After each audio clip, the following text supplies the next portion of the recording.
बहुत समय पहले की बात है। एक गांव में रघु नाम का एक बूढ़ा मछुआरा अपनी पत्नी के साथ रहता था। रघु की पत्नी हमेशा बीमार रहती थी। एक बार रघु की पत्नी को बहुत तेज बुखार हो गया।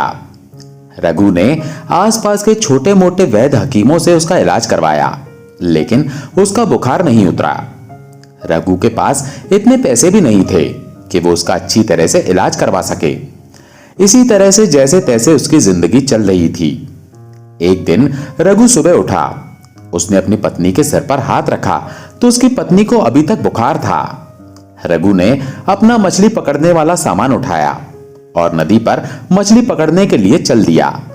नदी के पास पहुंचकर रघु ने नदी में जाल डाल दिया और मछली के फंसने का इंतजार करने लगा। वहां पास में एक और मछुआरा नदी के बीच में जाल डालकर मछली पकड़ रहा था। रघु को देखकर उस मछुआरे ने कहा, बाबा, किनारे पर बैठकर बड़ी मछली नहीं मिलेगी। उसके लिए तो तुम्हें नदी के बीचों बीच आना पड़ेगा, तब जाकर हो सकता है कोई बड़ी मछली फंस जाए। रघु ने उसकी बात सुनकर कहा, नहीं बेटा, ना तो मेरे पास नाव है और ना ही मेरे शरीर में इतनी ताकत है जो मैं नदी के बीचों बीच जाकर मछली पकड़ सकूं। मैंने तो अब सब कुछ भगवान के ऊपर छोड़ दिया है। उन्होंने चाहा तो मुझे बड़ी मछली यहीं पर मिल जाएगी। दूसरा मछुआरा रघु की बात सुनकर उसका मजाक उड़ाता हुआ बोला, फिर बैठे रहो नदी के किनारे पर, भगवान तुम्हारे लिए बड़ी मछली वहीं पर भेजेंगे। यह कहकर वो जोर जोर से हंसने लगा, लेकिन रघु ने उसकी बात का बुरा नहीं माना और चुपचाप मछली पकड़ता रहा। काफी देर इंतजार करने के बाद उसने अपने जाल को बाहर खींचा। रघु को जाल काफी भारी लग रहा था। उसे लग रहा था जैसे कोई बड़ी मछली फंसी है, लेकिन जैसे ही रघु ने जाल को बाहर निकाला उसका सारा जोश ठंडा पड़ गया, क्योंकि जाल में मछली तो क्या, एक घोंघा तक नहीं फंसा था, बल्कि जाल में ढेर सारा कचरा जैसे प्लास्टिक की बोतल, टूटे हुए जूते चप्पल फंसे हुए थे। यह देखकर दूसरा मछुआरा जोर जोर से हंसने लगा और बोला, अरे बाबा, आज तो आपके हाथ बहुत बड़ा खजाना लग गया है। इसी तरह अगर तुम्हें रोज खजाना मिलता रहा तो एक दिन जल्दी ही तुम बहुत बड़े आदमी बन जाओगे। रघु ने उसकी बात को अनसुना कर दिया और बिल्कुल भी ध्यान नहीं दिया। बस मन ही मन बोला, हे भगवान, कैसे लोग बनाए हैं तूने दुनिया में। जो नदी हमें पीने के लिए पानी और खाना देती है, लोग उसी में ना जाने क्या क्या गंदगी डाल देते हैं। उसके बाद रघु ने फिर से जाल डाल दिया और मछली फंसने का इंतजार करने लगा। काफी देर बैठे रहने के बाद रघु ने जाल को बाहर निकाला और देखा तो उसके जाल में छोटी छोटी मछलियां फंस गई थी। सुबह से मेहनत करने के कारण रघु का बूढ़ा शरीर काफी थक गया था, इसलिए जितनी भी मछलियां फंसी थी उनको लेकर वो बाजार की तरफ चल दिया ताकि उनको बेचकर कुछ पैसे कमा सके। दिन भर रघु ग्राहकों का इंतजार करता रहा, मगर छोटी मछलियां होने के कारण उससे मछलियां खरीदने के लिए कोई भी नहीं आया। आसपास जो मछुआरे मछली बेच रहे थे उनके पास बड़ी बड़ी मछलियां थीं। उनकी सारी मछलियां देखते ही देखते बिक गईं। रघु बैठा हुआ सोच रहा था कि अब तो शाम होने को आई है और बाजार भी बंद होने वाला है, लेकिन अभी तक मेरे पास एक भी ग्राहक नहीं आया। सोचा था अगर थोड़ा सा पैसा मिल जाता तो अपनी बीवी के लिए खाना और कुछ दवाइयां ले जाता। बेचारी बुखार से तड़प रही है। अभी रघु ये बात सोच ही रहा था कि वहां एक आदमी आया और रघु से बोला, बाबा, ये मछलियां कितने की बेच रहे हो। रघु ने उसकी बात सुनकर कहा, बेटा, इसकी कीमत तो 200 रुपए है, लेकिन बाजार बंद होने का समय हो गया है, इसलिए मैं तुम्हें 150 में दे दूंगा। रघु की बात सुनकर वो आदमी बोला, बाबा, 150 रुपए तो ज्यादा हैं, मैं तो इसके केवल 100 रुपए ही दे सकता हूं, और वैसे भी बाजार तो बंद होने वाला है। अब कोई तुम्हारी मछलियां खरीदने से तो आने से रहा। इससे पहले ये सब खराब हो जाएं, इन्हें तुम मुझे 100 रुपए में बेच दो। रघु उसकी बात सुनकर मायूस हो गया, लेकिन फिर उसने 100 रुपए में मछलियां उस आदमी को दे दी। तब तक बाजार भी बंद हो गया था। रघु ने अपनी दुकान समेटी और घर की तरफ चल दिया। अभी वो थोड़ी दूर ही गया था कि उसे पेड़ के नीचे एक महात्मा बैठे हुए नजर आए। महात्मा ने रघु को पास आने का इशारा किया। रघु उनके पास पहुंचा और उन्हें हाथ जोड़कर नमस्कार किया। महात्मा ने रघु से कहा, बेटा, मुझे बहुत भूख लगी है, क्या तुम मुझे कुछ खिला सकते हो। रघु ने ध्यान से महात्मा की तरफ देखा। महात्मा को देखकर रघु को लग रहा था कि ये महात्मा बहुत पहुंचे हुए हैं। रघु ने महात्मा से कहा, हाँ बाबा, क्यों नहीं, आप रुकिए, मैं देखता हूं। ये कहकर रघु पास वाली दुकान पर चला गया और महात्मा के लिए कुछ खाने का सामान लेकर वापस आया। वापस आकर उसने खाने का सामान महात्मा को दे दिया और फिर बोला, बाबा आप इसे खा लो, आपकी भूख मिट जाएगी। महात्मा ने रघु से पूछा, बेटा तुम अपने बारे में कुछ नहीं बताओगे कि तुम कौन हो और कहां से आए हो? तब रघु ने अपने बारे में महात्मा को सब कुछ बता दिया। महात्मा समझ गए ये बहुत भला और दयालु इंसान है। उसके बाद महात्मा ने अपने झोले में से कुछ दाने निकाले और रघु को दे दिए और फिर उससे कहा, बेटा तुमने बिना स्वार्थ के जो मेरी मदद की है, परमात्मा तुम्हें इसका फल जरूर देगा। यह कहकर महात्मा ने वो दाने रघु को दे दिए और कहा, बेटा इसको रख लो और कल मछली पकड़ने से पहले इनको नदी में डाल देना। रघु ने महात्मा से दाने ले लिए और अपने पास रख लिए और फिर महात्मा को प्रणाम करके अपने घर की तरफ चल दिया। घर पहुंचकर रघु ने देखा कि उसकी पत्नी की तबीयत कुछ ठीक लग रही थी। यह देखकर रघु बहुत खुश हुआ। उसने खाना बनाना शुरू किया। वो कुछ मछलियां बचाकर लाया था, इसीलिए उसने मछली और चावल बनाए और अपनी पत्नी को खिलाए। पत्नी को खिलाने के बाद जैसे ही रघु खाना खाने बैठा, तभी वहां पर एक कुत्ता आ गया।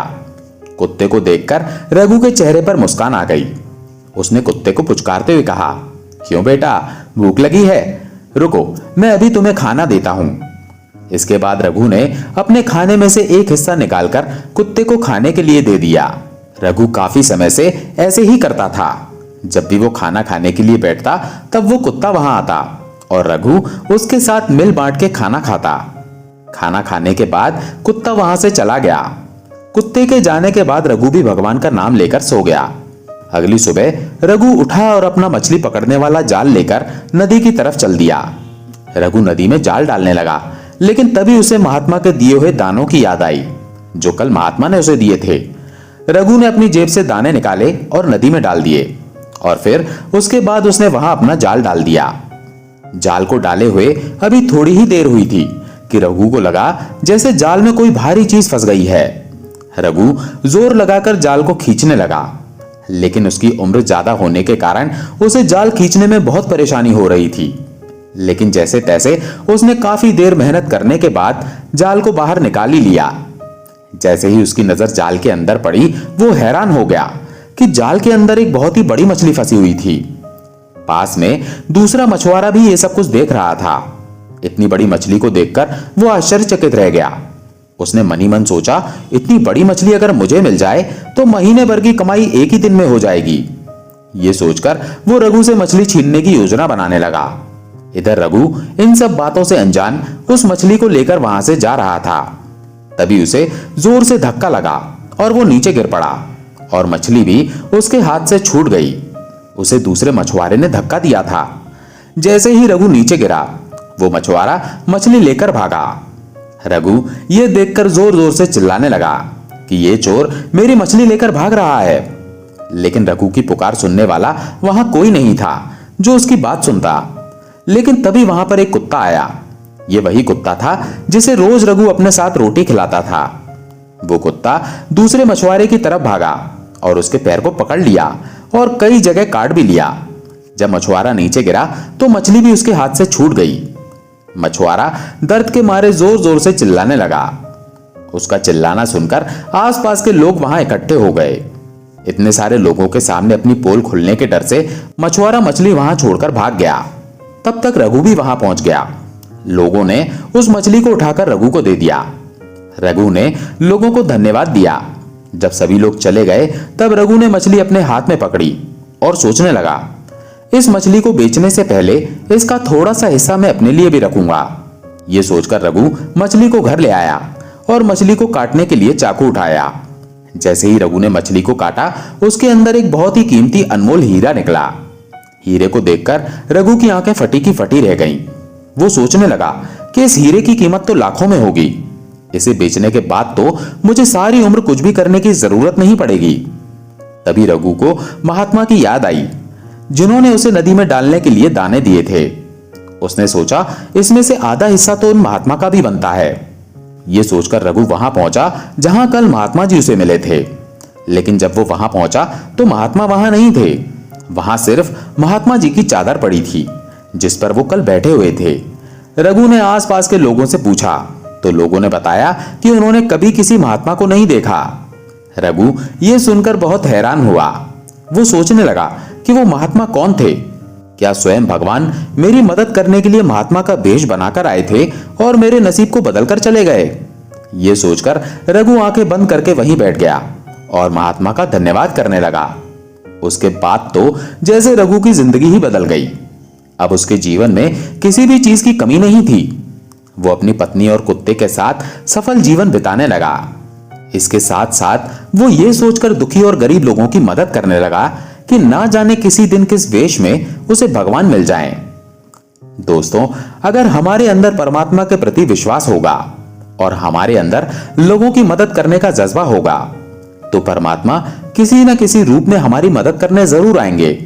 हम लोग हमेशा अपनी गरीबी का कारण परमात्मा को मानते हैं और हमेशा यही कहते हैं कि परमात्मा ने हमारी किस्मत ऐसी क्यों बनाई, लेकिन परमात्मा कभी किसी की किस्मत नहीं बनाता।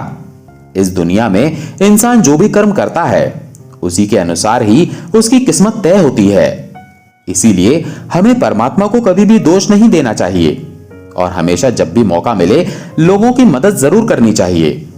अगर हमारे अंदर सच्ची श्रद्धा और परमात्मा के प्रति प्यार होगा तो हमें कभी भी किसी भी चीज की कमी नहीं रहेगी, क्योंकि परमात्मा अपने भक्तों की हमेशा मदद करते हैं।